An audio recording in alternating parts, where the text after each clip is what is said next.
মধ্যে আপনি বরকত দিয়ে দিয়েন। আয় আল্লাহ আপনি ওনাকে সুস্থ রাখিয়েন। আয় আল্লাহ নেক হায়াত দারাজ করিয়েন। আয় আল্লাহ সুস্থতার সাথে তোমার জিন্দেগি যাপন করবার মতো তৌফিক দিয়ে দিয়েন। রব্বুল আলামিন সকল প্রকার আপদ বিপদ থেকে ওনাকে হেফাজত করিয়ে দিয়েন। আয় আল্লাহ সকল প্রকার কঠিন রোগ থেকে আপনি হেফাজত করিয়ে দিয়েন। আয় আল্লাহ আমরা যারা হাত উঠাইলাম, আয় আল্লাহ জানি না কার মা নাই বাবা নাই, অন্ধকার কবরে শায়িত মাওলা, আয় আল্লাহ আয়োজনের উসিলা করিয়া মাওলা সকলের আম্মা আব্বার কবরকে maaf করিয়া দিয়েন। আল্লাহ যাদের আম্মা আব্বা দুনিয়ার বুকে বেঁচে আছে মাওলা তাদেরকে আপনি নেক হায়াত দারাজ করিয়েন। আয় আল্লাহ সুস্থ রাখিয়েন।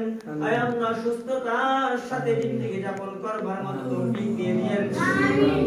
আয় রব্বুল আলামিন আয় আল্লাহ বিশেষ করে মাওলা ওই মনিরুজ্জামান আয় আল্লাহ মৃত বাবার নামে ইয়াকুব আলী ফাউন্ডেশন নামে একজন আয় আল্লাহ একটি সংস্থা মাওলা করেছে গো মাওলা। আয় আল্লাহ ওঠার মধ্যে সব কিছু বরকত দিয়ে দিয়েন।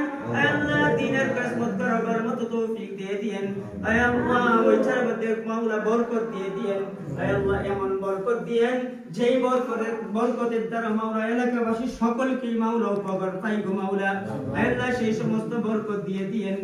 আয় আল্লাহ আমাদের দোয়াকে আপনি কবুল আর মঞ্জুর করিয়া নিয়েন। আয় আল্লাহ আমরা